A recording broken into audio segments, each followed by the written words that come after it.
in the corporate corridor. Dr. Ramanujan is currently the founder trustee of Sri Parankusachar Institute of Vedic Studies. He predominantly works in the areas of Vishishtadvaita website, teaches Vedic texts, and guiding interested people in academic and research domains. In particular, it's worthy to mention here that Dr. Ramanujan has also held positions such as member of Second Sanskrit Commission, Ministry of HRD, Government of India, and member expert committee for development of Tanjore Maharaja Sarfoji Saraswati Mahal Library, Government of Tamil Nadu. He is also the Asthana Vidwan of Sri Ahuvelamat. We are very happy to invite Dr. Ramanujan to kindly deliver his address.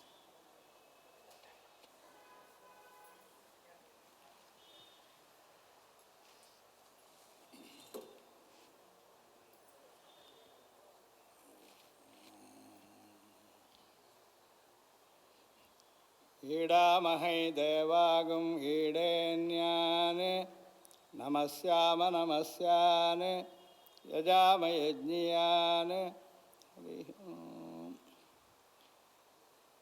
With humble pranams at the feet of Sri Ramanujachar Swami ji, the dignitaries, Dr. Ramanujachar Parsarthi and the other two Swamijis who are still awaited. I feel it's a good occasion to do some introspection for the community as a whole. And so this release of this book is quite timely. If a person does not know the dangers to him, then he will easily succumb to them. Unless we know what is our situation, any person in general, let him study Shastras or not, but even normal life requires certain instincts. And one of the instincts is Ahara, Nidra, Bhaya, Maithunancha, Samanyametat, Vachapir Narana. Bhaya is one of them. What is the Bhaya Karana? And how to get rid of or get out of the way of. So this, even an ant does this, an elephant does it, every living being does it. For a Brahmin, he should at least know that he is a Brahmin. And how does he know? When it should be known through parents, known through relatives, through acharyas, etc. Then what should he do? How should he conduct himself if that is not known? There are two situations. A person does not know he is a Brahmin and he is being persecuted. He doesn't know. That's a different set. We are not talking of that. There are many such people, and about whom there is no question of redemption because they don't even know they are in danger. With those who have some discrimination, those who know themselves and others, then this becomes important. How should I conduct? What is a Brahmin? In fact, Vedas have very, very good teachings. One of the mantras during Udaka Shanti, Japa, which is done prior to Upanayana, etc. The Shruti says a few things need not be introduced. They are known by their intrinsic ability. Examples it gives. Sigamhe vyaghra utaya pradakau tvishiragnau brahmane suryeya. Tvishi is the word that the Shruti uses. It's a special kind of glow. This glow is there in different species. Lions have, Sigamhe, Vyagre, tigers have. They have their own unique kind of an appeal, which helps them, which also puts the enemies on notice. Snakes have, Sigamhe, Vyagre, Pradakau. Pradakau means snake. Agni has this, Brahmana has. Tvishihi Agnau, Brahmane, Surye. Now 6 things are mentioned. The other 5 are known to us. Lion is known, tiger is known, snake is known, fire is known, and sun is known. What is unknown is Brahmana in them. But the Shruti says these 6 are together. Among them there is a Tvishi, there is a spark, which does not need introduction. If there is a Brahmin, He need not be introduced. He has to be identified and treated accordingly like the rest of the five. Now, in those cases, there is no difficulty. Any person seeing a snake, of course, he runs away kind of. Sun needs no introduction, fire needs no introduction. A Brahmin should not need an introduction according to Shrutis. A person conducting as a Brahmin will be respected like the other five. But this happens only when he is aware of his own stature, his own expectations. The whole issue is why Shruti put these together. For the simple reason, niyama is one of the things that distinguishes him from the rest of the living beings. Niyameshu tapas shabdaha. So tapas is the one that makes a Brahmin distinct from the rest. He cannot be ignored. He cannot be disrespected as much as a lion or a tiger or a snake or fire or sun cannot be. Similarly, he is to have, the mantra simply says, okay, this Vatu, who is 7 years old now, tomorrow onwards, okay, he will do Vedadhyayana. Indramya Devi Subhaga Jajana, Sana Agan Vartasa Samvidana. This is what the mantra says. Today, how many of us are fortunate to even know that what are we expected to be? But the plus point is, any day this can regain its innate, intrinsic ability, provided it gets onto its own path of tapas. So I find one kind of a tapas. The author of this book today that is being released is trying to at least realize we are in a place, we don't have to fear someone, we don't have to frighten someone, but we need to be what we are. If you are what you are, then you are respected. It evokes awe. This definitely happens. This is simply because of the intrinsic ability. Now, this to regain, we don't have to frighten anyone, we don't have to target anyone. It is not necessary. You have to be what we are. Now, that if we are able to do, that takes a lot of effort. It takes a lot of effort to remain what you are supposed to be. First thing, of course, is not to be after anything, any material benefit. Then what happens? You have that intrinsic power actually manifesting, and it will help the whole world. But if we are not able to do, then we become vulnerable. We become ignorant is one issue. If you are ignorant, nothing can be done. Even if you are aware, you can become vulnerable the moment we stray from the path laid out. Mahabhashya has one simple definition. Shishta are the role model for the society. Who are Shishtas?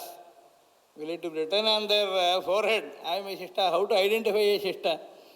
Then he writes, Shishtas are known by not amassing anything, including food for the next time. Next time food, where from does it come? One does not worry about. Kumbhidhanaha alolupaha. This is the definition he gave. This time, daily, twice someone has to eat. Morning time's food he has taken. He will only collect for the evening time food. That too in a vessel that can just hold one person's food grain that is required for the next time alone. You don't have to amass for the next day, subsequent days, etc. Then what happens is this gives a very great strength to see he is not to be obligated to anyone. A person who is not obligated to anyone will have the power of truth in him.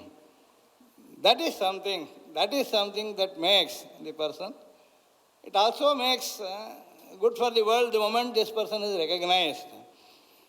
Ramayana, of course, begins with the very same word. Tapaswadhyaya niratam, tapasvi, vagvidam varam. Both of them, the questioner and the answerer, both of them are tapasvis. But one is tapaswadhyaya nirata, so there is a greater degree of achievement on him, on the Narada's side. But most eligible person asks him the question so that he can fully glean the wisdom from him. Then he came searching for Valmiki and then started teaching him. Now, this part is something, Vedas say this, Vedas incarnation, Ramayana says this, and our entire dharma has been based on this Guru Shishya Parampara, wherein one tries to realize what one is to know, what one is to do, how one has to conduct. In fact, Mahabhashya is the very nice explanation.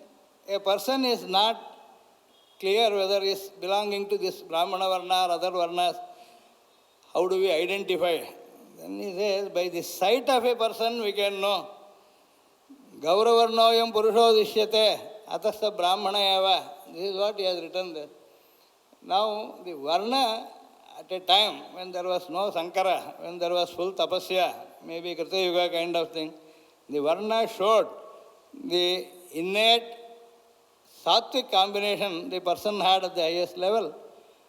Today it is difficult, even somebody claims, people start doubting. This kind of thing happens simply because we have left our path. So it is important to realize that we have a very glorious path to follow. And past, there is no point worrying about it. Past is past.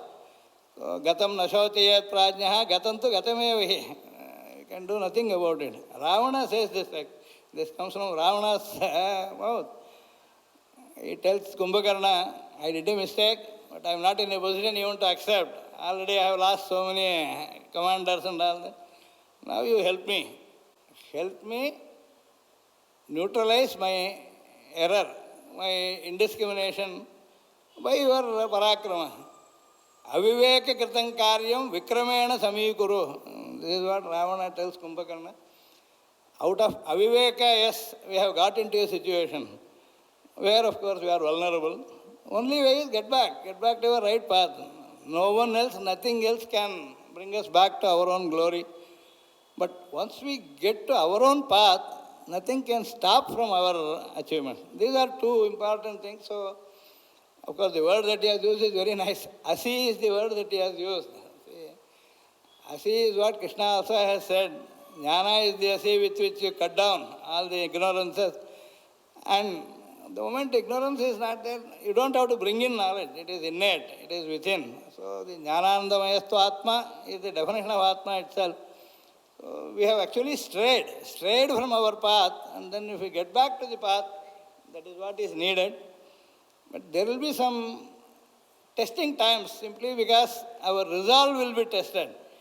I usually give an example. Somebody takes an ornament to someone and wants to give this to get money in lieu of that. The person would like to ensure that this is gold alone. So it has to be tested. Nigarshana, Chedana, Daha Patanaihi. You have to test it out in a number of ways. So we will be tested that way. If you have strayed and you want to get back, you will be tested. There is no doubt about it. We should be ready for the test, come out of the test with flying colors. That is done only by remembering our Acharyas, the great Guru Parampara, the Vedika Sampradaya, the Sanatana Dharma. So that, I think, is the duty today. And of course, you don't have to be mild. You don't have to be timid. One can be proud of one's own heritage, one's own lineage. For example, all of us belong to one of the Saptarishis, any Gotra if you see. So we belong to such great lineage, so we don't have to be apologetic. We don't have to be timid. We don't have to hide our identity. It's not necessary. We don't become arrogant, that is fine. But at the same time, unless we know and unless we stand for what we should, then no one else will do it for us. No one will be able to help somebody out of the way. So, Uddharayad Atmanatmanam, Natmanam Avasadayet. This is what, I think this is one of the key things that I find in the book that Balaji has written. It's important to reflect, to interact, to also see that more people join as a united effort. Then this has much more way of trying to influence people either out of ignorance or out of diffidence. Some are diffident. I find in the Vedic community, many of them don't have the confidence to, though they know the right thing, They are not having the confidence enough. Because indifference is the other part. There are a lot of people who are indifferent. So we have to be different from all of those and be what we are. So I think this opportunity given to me is just to see that, keep watching, be aware, help someone who needs to be made aware. So if that spirit comes up, in fact, we have been having this problem for long. There is also a well-known saying, Swajati Vairi Chatvari, Simha Shwana Gajadvija. So Brahmins are put along with the rest where we never join hands, we never cooperate kind of. That should not happen. It is necessary that Sanghe Shakti, and more so in Kali Yuga. So in the times that we are in, we need unity. We need unity, but unity for the right purpose, for our own intrinsic abilities to be blossoming. So I wish, of course, more such efforts and more such realization, more people coming up. I have also participated in some of the activities of Sri Rajiv Malhotra. And there are people who have been now trying to at least see that there is a danger. There are people who are not aware. We need to at least wake them up in their own interest, plus our interest that we know of their lineage. So we don't want someone to lose the way, kind of. So I wish all the success for this book, and based on this real activity, I find some 10-point plan given in the end. That is something, if it is followed, possibly, yes, it will create a renaissance. It will at least get back some of the lost respect to the community. So I just hope, with the Lord's grace, see, Krishna is a very complex character. He is also necessary to see that we are right on the right path. He is able to also shake us, shake our faith, also restore the faith. So we need to anyway surrender to him. That's what he has finally said. Sarvadharman Parityaja. If that part we are able to do, then we will be on the safer ground. And that is also, of course, the great teaching of our Acharyas. And this place, of course, is a very blessed place. Itaraj Mata based on Itaraj Ramanujacharya. This surrendering to God and following Dharma. This is something, that's all what we need to do. And if we are able to do well, we will be able to also help others without even, expecting anything in return. Just be what you are, it will help. Like sun. Sun helps everybody. It doesn't ask for anything in return. Fire, it doesn't ask anything. Similarly, forests are safe because of lions, and they don't expect anything. So this way, whatever the Shruti has mentioned has got a holistic view, and we hope someday, very soon, we are all able to at least able to think confidently and say yes, openly we will do our own activities without fear or favor. So if that happens, that will be a good day for us. And I hope that starts with all the holy blessings of the Swamijis today onwards. Thank you all.